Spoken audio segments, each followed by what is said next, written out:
National conference ने आज इल्तिजा मुफ्ती को मुसलसल एनसी और बिलखुसूस वज़ीर आला उमर अब्दुल्ला को तनकीद का निशाना बनाने पर आड़े हाथों लिया। एनसी के तर्जुमान व एमएलए जड़ीबल तनवीर सादिक ने मुनसिफ टीवी से बात करते हुए कहा कि इल्तिजा को पहले ज़मीनी सियासत सीखनी चाहिए और बड़ों की इज्जत करना सीखना चाहिए। तनवीर सादिक ने मजीद कहा कि वज़ीर आला ने सोपोर और कठुआ में हुई मुबैना हलाकतों को वज़ीर दाखिला के साथ कल हुई मुलाकात में ज़ोरों से उठाया। उन्होंने बीजेपी को भी कल के बयान के लिए तनकीद का निशाना बनाया।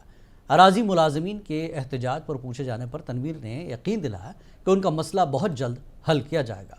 इल्तिजा मुफ्ती साहिबा को पहले मैं एक सलाह देना चाहूँगा कि वो उर्दू सीखे। वो डांटती भी है अंग्रेज़ी में और अपने लोगों को, जिस तरह उनकी माँ उनके एक बहुत ही सीनियर वर्कर को डांटी है, उसी तरह ये वर्कर्स को डांटे, क्योंकि वो ग्रास रूट के साथ जुड़ी नहीं है। और ग्रास रूट के साथ जो जुड़ा नहीं होता है ना, उसको पता नहीं होती है सियासत क्या है। पहले तो वो सियासत सीखे। उनको बिजबिहारा के लोगों ने नकारा, जिस तरह पीडीपी को जम्मू कश्मीर के लोगों ने नकारा। पहले वो ये समझिए कि 2019 उनकी देन है, उनकी माँ की देन है, उनकी ग्रैंडफादर की देन है। 2019 सिर्फ 2014 की वजह से और वो पीडीपी की देन है हमें।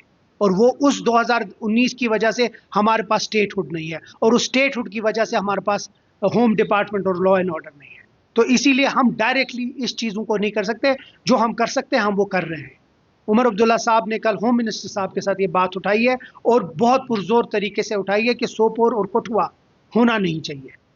और हम चाहते हैं कि स्टेटहुड रेस्टोर हो, ताकि ऐसी चीज़ों को हम पर्सनली और डायरेक्टली देखें। लेकिन आपकी वसादत से मैं उसको भी एक मशवरा दूंगा कि बड़ों की इज्जत करना सीखे, तभी जाके सियासत में